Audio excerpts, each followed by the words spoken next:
IMP education YouTube ચેનલમાં આપનું હાર્દિક સ્વાગત છે। જિલ્લા પંચાયત શિક્ષણ સમિતિ વાર્ષિક પરીક્ષા પેપર સોલ્યુશન લઈને આવ્યો છું। વર્ષ 2025-26 તારીખ 20/4/2026 સોમવાર। વિષય તમારો સામાજિક વિજ્ઞાન ધોરણ 7 રહેવાનો છે અને કુલ ગુણ 80નું સંપૂર્ણ અને સચોટ પેપર સોલ્યુશન ટાઈપિંગ સાથેનું કલરફુલ પેપર રહેવાનું છે। તો વિદ્યાર્થી મિત્રો, ઘણા વિદ્યાર્થીઓ મને કમેન્ટ કરતા હોય છે કે સાહેબ હું જે છે મહેસાણાનો છું, ગાંધીનગરનો છું, તાપીનો છું, વગેરે વગેરે અલગ અલગ કમેન્ટો આવતી હોય છે। તો એનું પેપર મૂકો।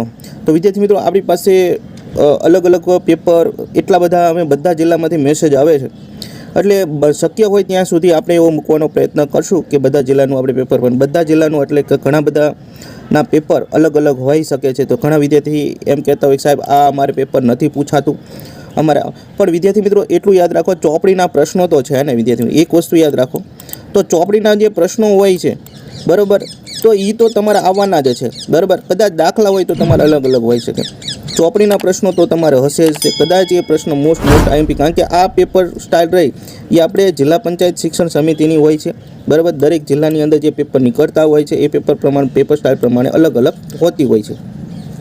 છતાં પણ આપણે પ્રયત્ન કર્યો છે કે દરેક જિલ્લાની અંદર છે એનાલિસિસ કરીને પેપર સોલ્યુશન મૂકવા માટે પ્રયત્ન કર્યો છે।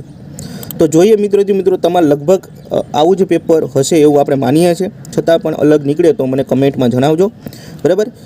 જોઈએ પહેલો પ્રશ્ન જે છે મિત્રો કે સાચા વિધાનો સામે ખરો જવાબ તમારે લખવાનો છે અને ખોટા વિધાન સામે કાં ચોકડીની નિશાની કરવાની છે કે ખરાની નિશાની કરવાની, પણ આપણે એના બદલે આપણે સાચું ખોટું અહીંયા દર્શાવ્યું છે બરાબર।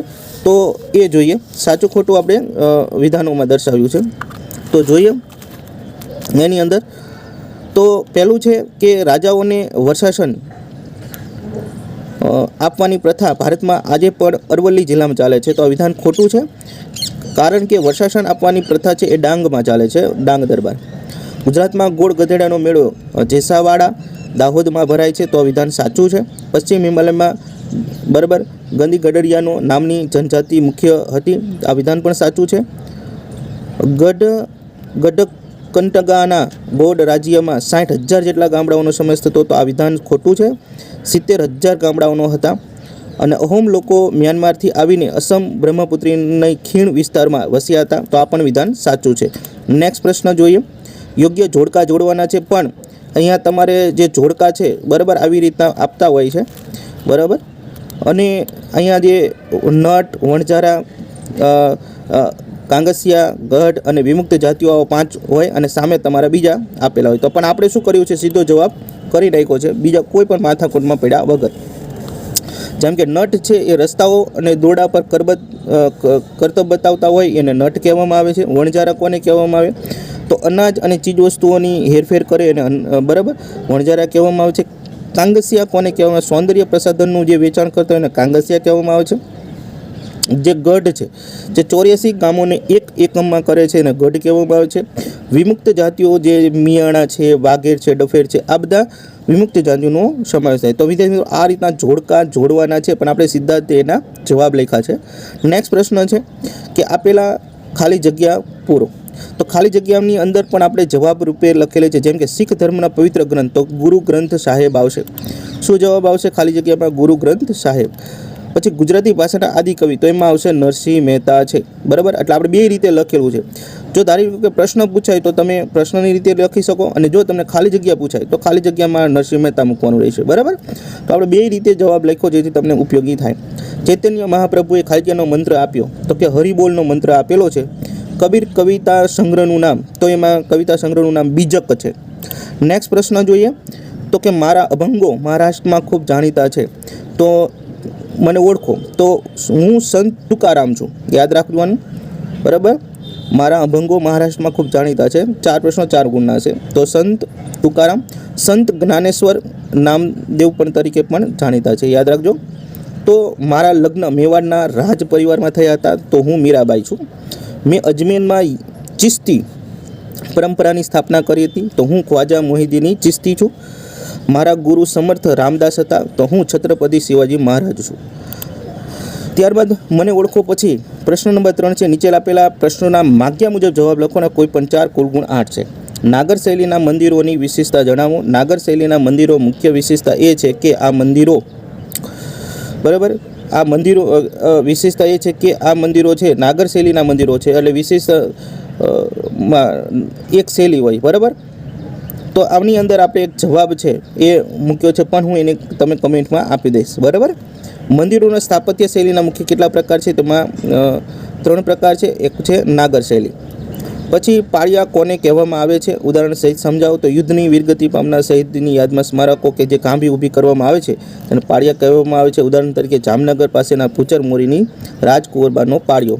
નેક્સ્ટ, ચોથો પ્રશ્ન છે વૈસર શૈલીમાં બનાવેલા મંદિરોના નામ જણાવો. તો વૈસર શૈલીમાં બનાવેલા મંદિરનો કર્ણાટક, બરાબર, હોળેશ્વર મંદિર એટલે કે જેને કે હલેબીડુ પણ જાણીતું છે.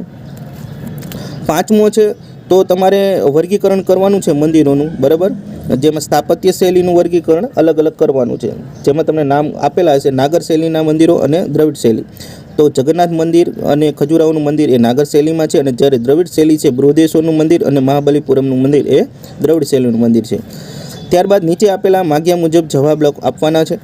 તેમાં મરાઠા સામ્રાજ્યના પેશવાઓ યોગદાન વિશે નોંધ કરો. તો જવાબ લખીશું કે મરાઠા સામ્રાજ્યના બાલાજી વિશ્વનાથ પ્રથમ પેશવા હતા. બરાબર. જેમણે સામ્રાજ્યનો બહોળો વિકાસ કર્યો હતો. તેમ પછી બાજીરાવ પહેલા અને બાજીરાવ જેવા કુશળ પેશવાઓ મરાઠા સામ્રાજ્યના વિસ્તારમાં કરી અને તેમાં ભારતની એક મહાન શક્તિ બનાવવા અમૂલ્ય યોગદાન આપ્યું હતું.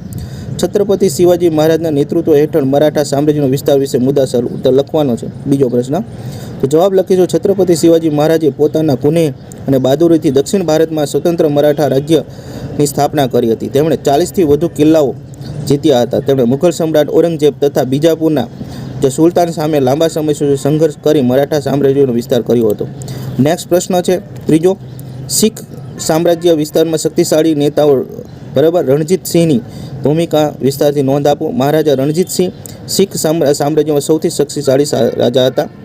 તેમણે લાહોર અને અમૃતસર વિજય મેળવી અને શીખ સામ્રાજ્યની મજબૂત સ્થાપના કરી હતી. તેમણે કાશ્મીર, પેશાવર અને મુલતાન જેવા પ્રદેશો જીતીને પોતાના સામ્રાજ્યનો વિશાળ વિસ્તાર કર્યો હતો. તેમણે પોતાના યુરોપિયન ઢબે આધુનિક અને શક્તિશાળી બનાવ્યું હતું. એના પછીનો પ્રશ્ન, નીચે આપેલા પ્રશ્નો માગ્યા મુજબ ઉત્તર લખવાનો છે. પહેલું, ધરતીકંપ આપત્તિ સમયે આપણને કઈ કઈ સાવચેતી રાખવી જોઈએ? તો વિદ્યાર્થી મિત્રો અહીંયા જવાબ આ રીતના લખવાનો છે કે ધરતીકંપ જે સમય હોય આપણને ખબર જ છે કે બહાર છે ખુલ્લા મેદાનમાં જતા રહેવાનું હોય. બીજું શું કરવાનું હોય? તો કે જો કે વીજળીના થાંભલા કે તાર કે ઊંચી ઇમારતો હોય એનાથી દૂર રહેવાનું. જે તમારે અફવા હોય એનાથી દૂર રહેવું અને ગભરાવવું જોઈએ નહીં, આવું જ્યારે ધરતીકંપ થાય ત્યારે. પ્રશ્ન નંબર 2 છે પૂર એટલે શું? તો જો પૂર એ દરમિયાન રાખવાની સાવચેતી વિશે તમારે નોંધ આપવાની છે. દરિયામાં આવતા પાણીના ધસમસતા પ્રવાહને પૂર કહે છે. પૂર સમય સલામત અને ઊંચા સ્થળે આશરો લેવો જોઈએ. પીવા માટે ઉકળેલું પાણી વાપરવું જોઈએ અને ખાદ્ય પદાર્થો ખુલ્લો રાખવો જોઈએ નહીં. નેક્સ્ટ પ્રશ્ન છે ત્રીજો. સુનામી એટલે શું? તેના ઉત્પત્તિના કારણો જણાવો. ત્રીજો, તો સમુદ્ર કે મહાસાગરના તળિયે આવતા ભૂકંપ, જ્વાળામુખી ફાટવાના કારણે સમુદ્ર કે સપાટી ઉત્પન્ન થતા અત્યંત શક્તિશાળી અને વિનાશક મોજાઓને સુનામી કહેવામાં આવે છે. ચોથો પ્રશ્ન છે દુકાળની પરિસ્થિતિ નિર્માણ ન થાય તે માટે આપણે કયા કયા પગલાં લેવા જોઈએ? જવાબ લખીશું. દુકાળ અટકાવવા માટે આપણે પાણીનો બગાડ અટકાવવો જોઈએ. જળ સંચયની આધુનિક પદ્ધતિ અપનાવવી જોઈએ. ખેતીમાં ટપક સિંચાઈનો ઉપયોગ કરવો જોઈએ. વધુ વૃક્ષો વાવવા જોઈએ. નેક્સ્ટ પ્રશ્ન છે 5મો. નીચે આપેલી આપત્તિઓમાં કુદરતી અને માનવ સર્જિત આપત્તિઓનું વર્ગીકરણ કરવાનું છે. તો આ બાજુ આપણે લખીશું કુદરતી આપત્તિઓ, આ બાજુ લખીશું માનવ સર્જિત. તો કે કુદરતીમાં ભૂકંપ, સુનામી, દાવાનળ, પૂર એ કુદરતી આપત્તિઓ કહેવાય છે. માનવ સર્જિત આપત્તિમાં આગ, હુલ્લડ જે છે એ માનવ સર્જિત આપત્તિ કહેવાય છે. પ્રશ્ન નંબર 9 છે. સવિસ્તાર ઉત્તર આપવાના છે. કુલ ગુણ 9 છે. સમાજમાં ફેલાયેલા વહેમ, અંધશ્રદ્ધા, કુરીજો વિશે વિરુદ્ધ જાગૃતિ ફેલાવવા માટે સિનેમા કઈ રીતે ઉપયોગી થાય તે સમજાવો. તો કે સિનેમા સમાજમાં અરીસો છે. ફિલ્મો દ્વારા સામાજિક કુરેજો, અંધશ્રદ્ધાના ખરાબ પરિણામો લોકોને સમક્ષ દ્રશ્યો શ્રાવ્યના માધ્યમે અસરકારક રીતે રજૂ કરી શકાય. આવી ફિલ્મો જોઈ લોકો વિચારોમાં સકારાત્મક બદલાવ આવે છે અને સમાજમાં જાગૃતિ ફેલાય છે. સંચાર માધ્યમમાં આવતી જાહેરાતોનો ગેરકાયદા વિશે સવિસ્તાર નોંધ લખો. તો કે જાહેરાતમાં ઘણીવાર વસ્તુ વધુ પડતી આકર્ષક અને સારી બતાવવાના ગ્રાહકને છેતરવામાં આવે છે. લોકો દેખાદેખી જરૂર ન હોય તો પણ મોંઘી વસ્તુ ખરીદી લે છે અને આર્થિક નુકસાન ભોગવવું પડે છે. અને ઘણીવાર હલકી ગુણવત્તાવાળો માલ પધરાવી દેવામાં આવે છે. નેક્સ્ટ પ્રશ્ન જોઈએ ત્રીજો, લોકશાહીમાં સંચાર માધ્યમની ઉપયોગિતા વિશે જણાવો. તો જવાબ લખીશું, લોકશાહીમાં સંચાર માધ્યમમાં સરકારી કામગીરી અને યોજનાઓ લોકો સુધી પહોંચાડે છે. તે જ રીતે લોકો સમસ્યા અને પ્રશ્નોનું સરકાર સુધી પહોંચાડવા મહત્ત્વનું કામ કરે છે. તેથી સંચાર માધ્યમ લોકશાહીનો ચોથો સ્તંભ ગણવામાં આવે છે. ત્યારબાદ ચોથો પ્રશ્ન છે, સરકાર સામાજિક જાગૃતિ માટે કઈ કઈ જાહેરાતો કરે છે. જવાબ લખીશું, સરકાર સામાજિક જાગૃતિ લાવવા માટે કન્યા કેળવણી, બેટી બચાવો, બેટી પઢાઓ, વ્યસન મુક્તિ, સ્વચ્છતા અભિયાન, પલ્સ પોલિયો કાર્યક્રમ, પાણી બચાવો જેવી વિવિધ જાહેરાતો પ્રસારિત કરે છે. નેક્સ્ટ પ્રશ્ન છે 10મો, એ પણ સવિસ્તાર છે, 9 ગુણ છે. એક પ્રશ્ન 3 ગુણનો રહેવાનો છે. મોહલ્લા બજાર વિશે સવિસ્તાર નોંધ કરો. તો કોઈ પણ 3 છે તો આપણે પહેલો, ત્રીજો અને ચોથો લખેલો છે. મોહલ્લા બજારમાં આપણા ઘણા ઘર આસપાસ જ હોય છે. અહીં રોજિંદી જરૂરિયાત વસ્તુઓ જેવી શાકભાજી, દૂધ, કરિયાણું વગેરે દુકાનદાર અને ગ્રાહક વચ્ચે પરિચય હોવા ઘણી વાર ઉધાર પણ સામાન મળે છે. નેક્સ્ટ પ્રશ્ન છે, ત્રીજો લીધો છે આપણે, બીજો નથી લીધો. મોહલ્લા બજાર અને શોપિંગ મોલ વિશે તફાવત જણાવો. તો જવાબ લખીશું, મોહલ્લા બજાર અને નાની દુકાનો ધરાવે છે જે ભાવતાલ થઈ શકે છે, જ્યારે શોપિંગ મોલમાં મોટી એર કન્ડિશન ઇમારતો હોય છે, બ્રાન્ડેડ અને મોંઘી વસ્તુઓ મળે છે અને ત્યાં ભાવ નિશ્ચિત હોવાથી ભાવતાલ થઈ શકતો નથી. ઓનલાઈન બજાર એટલે શું અને તેના ફાયદા. તો ઇન્ટરનેટ અને સ્માર્ટફોનની મદદથી ઘરે બેઠા એપ્લિકેશન કે વેબસાઇટ દ્વારા જે આપણે ખરીદી કરીએ છીએ, જેમ કે મીશો છે, તમને ખબર હશે વિદ્યાર્થી મિત્રો, બરાબર, કે ફ્લિપકાર્ટ છે, એમેઝોન છે વગેરે. તો આ જે ઓનલાઈન બજાર કહે છે તેનાથી બજારમાં જવાથી સમય બચે છે, વસ્તુમાં ઘણીવાર ડિસ્કાઉન્ટ પણ મળે છે અને સામાન સીધો આપણા ઘરે પહોંચી જાય.